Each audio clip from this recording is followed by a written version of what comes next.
This is the Seatcraft Diamante, a single power recliner built for home theaters that tries to bundle everything I actually use into one seat. Clean, sharp lines, diamond stitching that catches the light, and top-grain Italian leather that feels substantial instead of plasticky. The look is modern but not flashy, so it doesn't fight the room. Key features that stood out to me are the power recline, the powered headrest, the wall hugger track, the LED cup holders and base lighting, the USB charging, the hidden arm storage, and the included swivel tray. If you're new to these terms, wall hugger means the chair slides forward as it reclines, so you can put it roughly 6 inches from a wall and still stretch out. Powered headrest means the head support moves on its own motor, so when you recline, you can tilt your head forward to keep the screen in view without craning your neck. On materials, this is real top-grain leather, not bonded or PU. In simple terms, top grain uses the stronger outer layer of the hide, then it's finished to look even and feel smooth. It breathes better, ages better, and doesn't peel the way bonded or PU tends to. Underneath, the chair uses a kiln-dried wood frame and pocketed coil springs. Pocketed coils are individual springs wrapped in fabric so they flex independently, which helps the seat hold its shape and resist sag. That, combined with high-density foam, explains why it feels firm out of the box. It's the same kind of firmness you get with quality couches that soften after a few weeks. From my experience reviewing owner feedback and specs, comfort on the Diamante is excellent once you find your angle, but the fit isn't universal. The headrest travel is a big help, especially when you're reclined, but if your torso is long or short, the fixed back contour may not land on your lumbar the way you want. I've seen listings say adjustable lumbar, but the unit most people receive does not include powered lumbar support. If you need to dial in lower back pressure with a button, that's a missing piece here.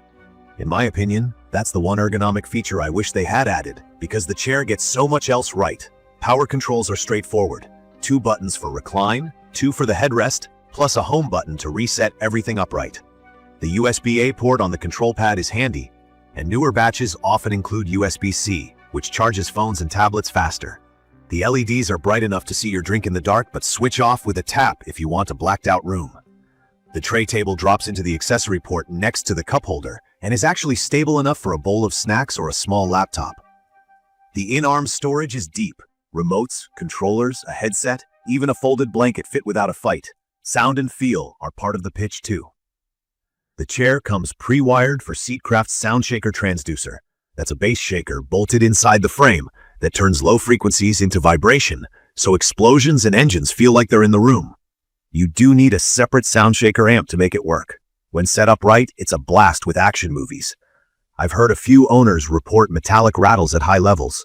That's usually a mounting bolt, a loose accessory, or a cable tapping the frame.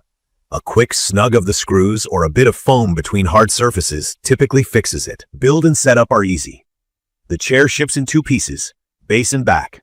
Slide the back down onto the rails until it clicks, connect the headrest cable, plug in the power brick, and you're done. No toolbox needed. The box is heavy, around 179 pounds, so having a second person to move it is smart. Delivery experiences vary. Standard curbside drop-off is predictable. The optional white glove service depends on local subcontractors, and I've seen mixed reviews there, so weigh convenience potential hassle. Given how simple the assembly is, I'm comfortable skipping the upgrade. Daily use matters more than specs. The leather wipes clean, the motors are quiet, and the controls are exactly where my hand expects them. The recline range is generous, from upright to a deep lounge position, and the wall hugger track saves real space in tighter rooms. Dimension-wise, it's about 37 inches deep, 37 wide, and 43 high, which is compact for a theater recliner. It sits substantial without dominating a small room. I'm a fan of the styling. The diamond stitching gives it that luxury cue, but the silhouette stays blocky and modern, so it doesn't drift into old-school club chair territory. Now the honest part. The seat feels firm at first. If you want to sink in like a pillow, this won't give you that right away.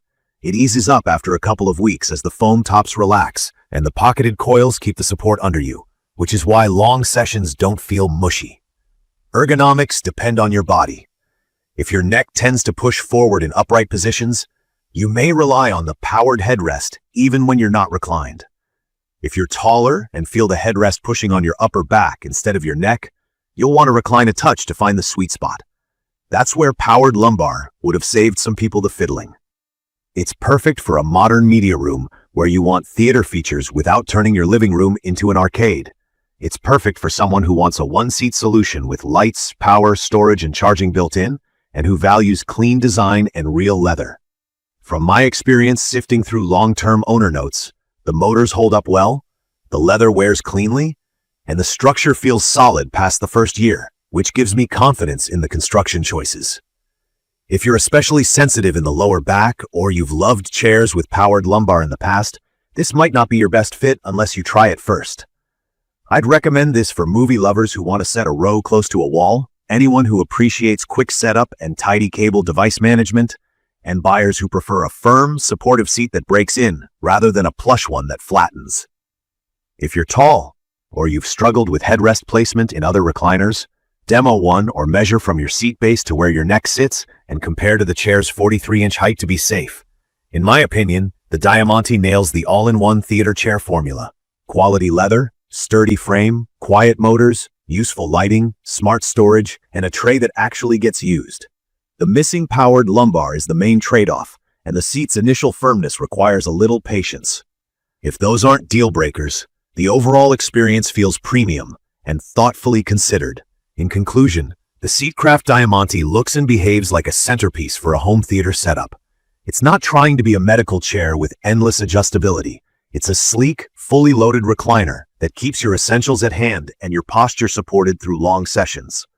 Pair it with the Soundshaker amp if you want extra immersion, keep the LEDs on low for style, and enjoy not getting up for a snack. If this video helped, hit subscribe and drop your questions or your own experience with the Diamante in the comments. Thank you for watching.